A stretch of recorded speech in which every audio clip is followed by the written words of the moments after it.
Our next session is Reviving DRTV Glory Days, Look to Hispanics. I'd like to introduce speaker Tom Sheppard, VP of New Business Development for Direct Response at Listen Up Español. I'm going to go ahead and get started. My name is Tom Sheppard, as I said. I'm Vice President of Business Development for Listen Up Español. We're the largest direct response Spanish language call center in the industry.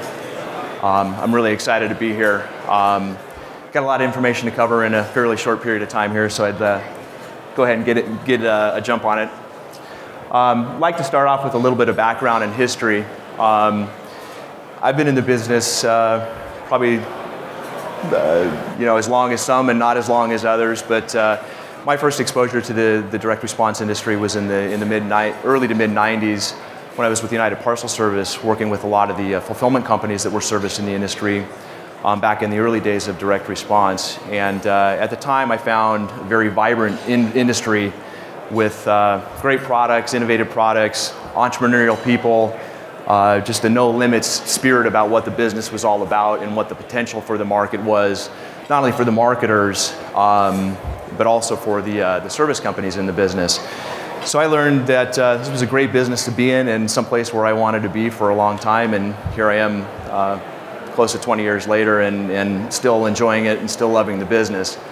But the business has changed quite a bit, and kind of like to step back a little ways and go back to some of the campaigns that I worked with in the early days, and kind of remember back when media rates were great, responses were high. Consumers were very eager for direct response products. They had discretionary income, impulse income to spend on direct response products, and they wanted those products. Media efficiency ratios in those days could support pure play direct response campaigns. Retail wasn't as big of a component. The web was pretty much non-existent at that point. So there was a lot of campaigns were running strictly on the merits of direct response alone.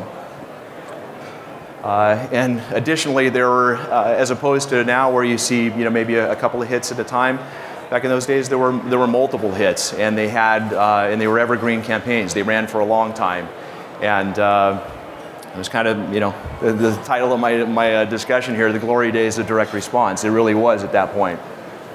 Government regulation, non-existent or very limited at that point. Obviously, FTC regulations have increased over time, but during those days, it was not quite as prevalent. And the hits just kept coming. It was a very good time for direct response. So what happened? A lot of changes over the years, particularly since I've been in the business. Changing a more challenging media environment, things changed dramatically. Media availability, rates, so on and so forth became much more challenging for marketers to source media at a reasonable rate. So you started to have to rely on other sources of income through a direct response campaign to make it work. Needless to say, difficult economic conditions. It's affected everybody. It certainly affected the direct response industry. So challenges there as well. One of the things that you have a market fatigue, customer fatigue, lack of innovative products. Years back, there were kind of everything that came out was new and interesting and something cool for people to check out. And I think the market fatigue certainly has started to affect the industry over time. Also, distracted buyers. I think one of the things that's become significantly more prevalent in the industry or in the market is the fact that you've got buyers that used to focus entirely on TV in the spots or the infomercials that were running at any given time. Now you have DVRs, you have the web, you have smartphones, you have all these different sources of media competing for those viewers, and it's definitely fragmented the number of viewers that are looking at any given show at any given time. More stringent FTC and industry regulations, which is not a bad thing. But it is a reality that some products that worked 20 years ago definitely wouldn't work today in today's regulatory environment. And I think the industry has gotten better as a result of it, but it's certainly made the environment more challenging, and you have to be more on top of your game to have a product or a campaign that's going to work. And ultimately, the number of successful campaigns diminished greatly, and it became much more challenging to actually make a campaign work and sustain it over time. This is a recent LinkedIn discussion with a group, an industry group that I follow. And basically, you'll see the title up there, is DR, and it's kind of small, but is DRTV as an industry in trouble? And you can see from the number of comments, 333 comments the last time I checked, it's been a very big discussion in the market. You know, what's happening with direct response television? Is it working? Can the industry continue to survive and thrive like it once did? So where are we now? Well, let's face it, the industry is clearly facing its most challenging conditions ever. It's getting more and more difficult to make campaigns work, and that's definitely a reality that we're dealing with. The U.S. general market economy is stuck in neutral. You know, our economy overall as a country is challenged, and that is definitely impacting the viability of direct response campaigns. General market viewers, increasingly more difficult to reach. And I think that's, I'm sure there's a topic of discussion somewhere within the show this week specific to that point of how difficult it is to reach buyers in this day and age given the fragmentation of what's going on in the industry and the market. And unlike some direct response products, there are no magic pills to fix this problem. You have to be a smart marketer to be able to fix the problem. But there's still awesome opportunities for growth, and I want to talk about one of the primary things that we're seeing these days as one of those opportunities.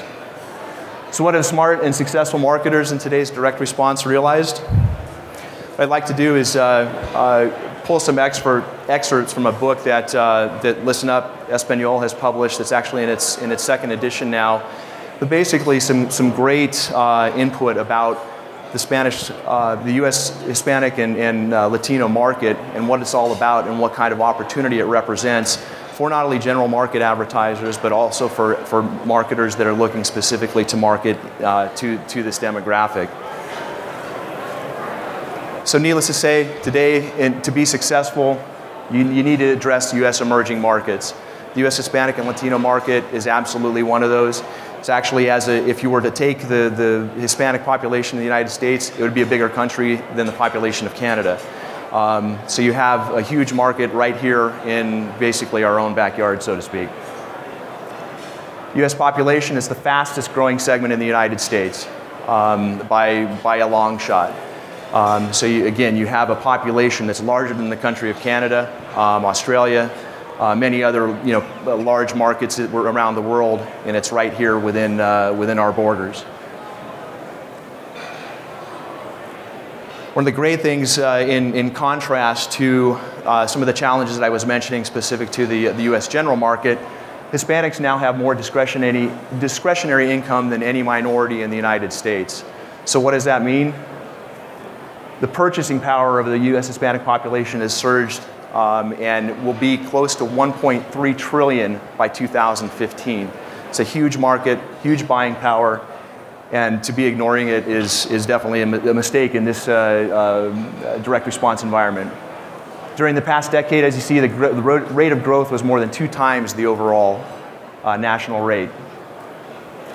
And getting specific, drilling down from general market, overall market, population and demographics, drilling down into the direct response realm, which is the most important point of this discussion, U.S. Hispanic households are 3.5 times more likely to respond to a direct marketing solicitation than a non-Hispanic household. That's a huge number, particularly when you're talking about a scenario where campaigns need every bit of help that they can possibly get to be successful and thrive in today's market. And while non-Hispanic direct response shopping has decreased, kind of remember where we're at right now in the general market. In the U.S. Hispanic direct response market, spending is up by more than 10%. And the same on the media side, not just on the consumer side. couple additional facts that I want to go through here. One out of 6 people in the United States is Hispanic. It's a growing population. It continues to grow. For a campaign that's successful in the general market, and these are raw facts based on data that we've seen, 70% likelihood that it'll succeed in the U.S. Hispanic market. So the point is, if you have a campaign that's working in English, take it into Spanish, and you've got a very high likelihood that that campaign is going to work very well for you. The other great thing about the Hispanic market can impact retail, both U.S. and international markets. That's one of the huge drivers of what the Hispanic market represents. Bottom line, a general market campaign tailored to the Hispanic community is a solid path to profitable earnings. So what to do? And I know I'm getting close by.